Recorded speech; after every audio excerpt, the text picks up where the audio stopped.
Hello guys, আসসালামু আলাইকুম। সবাই কেমন আছো? আশা করি সবাই ভালো আছো এবং সুস্থ আছো।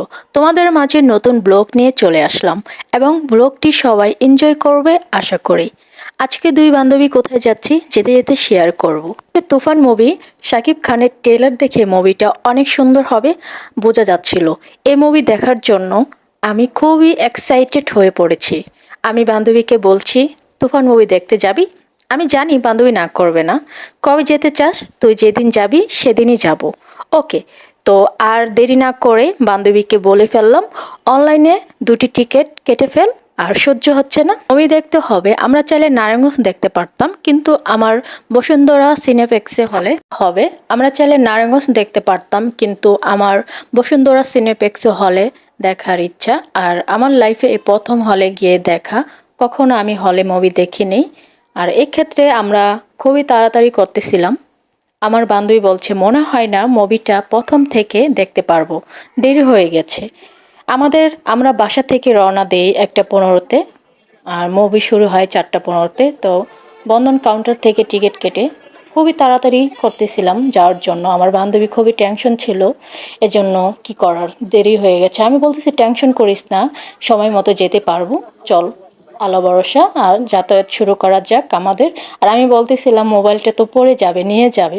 আমার বান্ধবী বলতেছে কোনো টেনশন করিস না, আমাদের নারায়ণগঞ্জ থেকে মোবাইল চুরি করবে কে? তা আমি এই জন্য ওকে বলতেছি সাবধান। তো যাত্রা শুরু করা যাক। আমাদের ঢাকা শহরে যানজট নিয়ে কিছু কথা বলি। যানজটের কারণে ঢাকা শহরে স্বাভাবিক ও স্বাচ্ছন্দ্য যাতায়াত অসম্ভব হয়ে পড়ছে। যানজট শুধু আমাদের অমূল্য সময় কেড়ে নিচ্ছে না তো, নাগরিক জীবনেও ডেকে আনছে না তো দুর্ভোগ। চলে আসলাম দুই বান্ধবী। আমাদের কিরকম লেগেছে সবাই কমেন্ট করে জানিয়ে দিবে। চলে আসলাম যানজট শহরে। সাধারণ মানুষ থেকে শুরু করে ছাত্র, শিক্ষক, কর্মকর্তা, কর্মচারী, শ্রমিক, পথচারী সবই আজ সর্বগ্রাসী যানজটের শিকার। এখন নির্ধারিত সময় গন্তব্যে পৌঁছানোর কোনো নিশ্চয়তা নেই। যানজটের কারণে গতি থমকে থাকলেও সময় থমকে থাকে না। কর্মস্থলে সময় মতো পৌঁছাতে না পারার কারণে কাজের কাজ কিছুই হয় না। 10 মিনিটের রাস্তা পেরাতে লাগে 1 ঘন্টা। সকাল বিকাল সন্ধ্যা, যখন তখন যেখানে সেখানে যানজট। রাজপথ, গলিপথ, ফুটপাত, কোথাও স্বস্তি নেই। সর্বত্র ভিড় আর ভিড়, গাড়ি ভিড়, মানুষের ভিড়।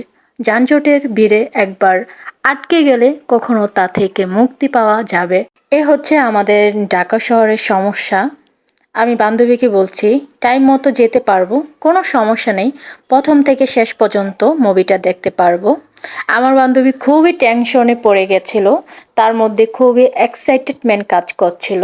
পুরো রাস্তা আমি বলতেছি কখন যাব কখন যাব। আর এর মধ্যে আমার বান্ধবী আমার থেকে পাগল হয়ে গেছে ছবি দেখার জন্য। যাই হোক, অবশেষে চলে আসলাম বসুন্ধরা সিটিতে।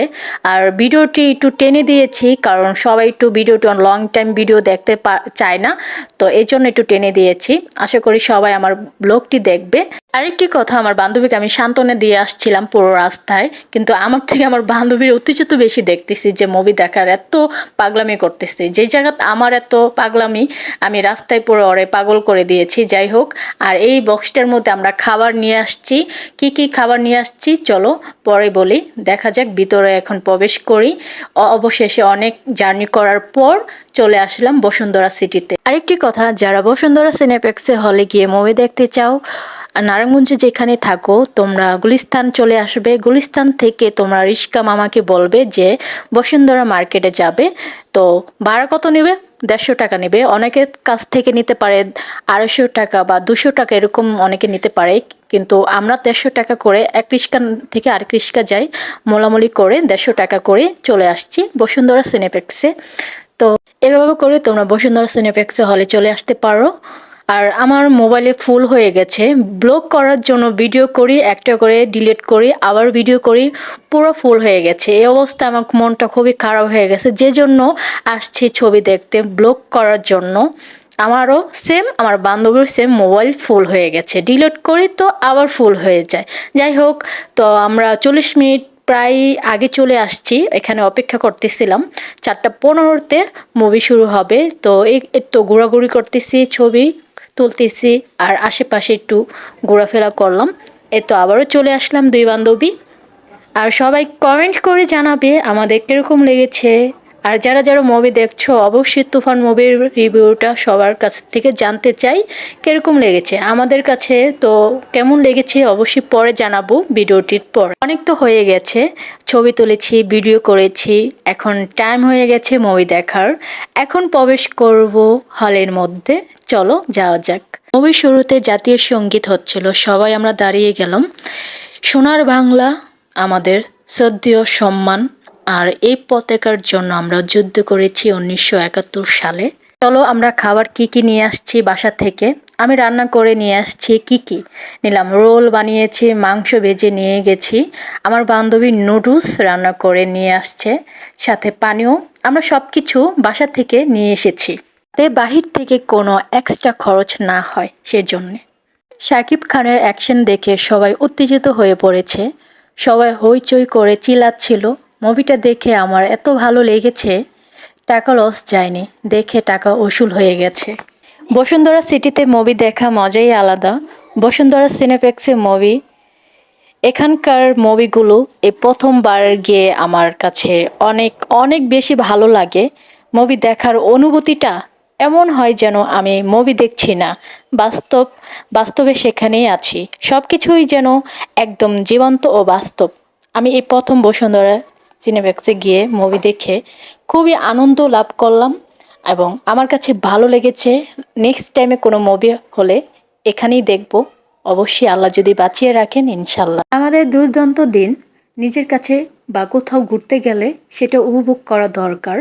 একা থাকলে মানুষের মন মানসিকতা খুবই খারাপ, এবং আমরা যেহেতু ইসলাম ধর্মের যারা, অবশ্যই নামাজ পড়বো, ঘুরবো বা মন একটু ভালো রাখার জন্য, বা আমরা মুভিও দেখে থাকি। এটা নর্মালি কেউ একটু অন্য টাইপের নেবেন না যে মুভি দেখার জন্য নেক্সট টাইমে যাব। অনেকে হয়তো এটা কেন বলেছি, কারণ আল্লাহ বিলেও করতে হবে, এটা মানুষের দেখার কিছু না, নিজে ভালো রাখার জন্য, একটু ঘোরার জন্য বা মুভি দেখার জন্য, যে কোনো যেটা মানুষ কাছে ভালো লাগে সেটা সে করবে। আর এই তো মুভি শেষ হয়ে গেল। তুফান মুভি 2 আসার জন্য, কবে আসবে সেটার জন্য অপেক্ষা আছি। আমরা দুই বান্ধবী অনেক আনন্দ করলাম, খুবই ভালো লেগেছে। সেই দিনটা আমার কাছে খুবই ভালো লেগেছে, আমার কাছেও ভালো লেগেছে, আমার বান্ধবীর কাছেও ভালো লেগেছে। এই তো আমাদের জার্নি পথ আর মুভি দেখার, খাওয়া দাওয়া সব কিছু কমপ্লিট। এখন আমরা মুভি দেখে রওনা দেবো। আমাদের মুভি শেষ হয় 7:15-তে। তো এখান থেকে বের হওয়ার সময় অনেক মানুষ। মুভির গানগুলো অসাধারণ। দুষ্টু কোকিল, লাগে উড়াদুরা, ফেসে যায়, আরেকটি গান আছে, ওইটা রিলিজ কেন করেনি জানি না, ওই গানটাও খুবই সুন্দর। সব মিলিয়ে 10-এ 10 দেব। গান এবং মুভির অভিনয়গুলো, চঞ্চল চৌধুরী তার অভিনয়গুলো, সে শেষ পর্যায়ে সাকিব খানের সাথে হাত মিলিয়েছে, ওইটা পুরাই অসাধারণ। এখন পার্ট 2 কবে আসবে তার জন্য অপেক্ষা করছি। আমার কাছে খুবই ভালো লেগেছে, খুবই ভালো লেগেছে, বলে বোঝাতে পারবো না। আমাদের পুরো জার্নিটা তোমাদের কাছে কেমন লেগেছে অবশ্যই লাইক, শেয়ার, কমেন্ট করে জানিয়ে দেবে। সবাই ভালো থাকবে।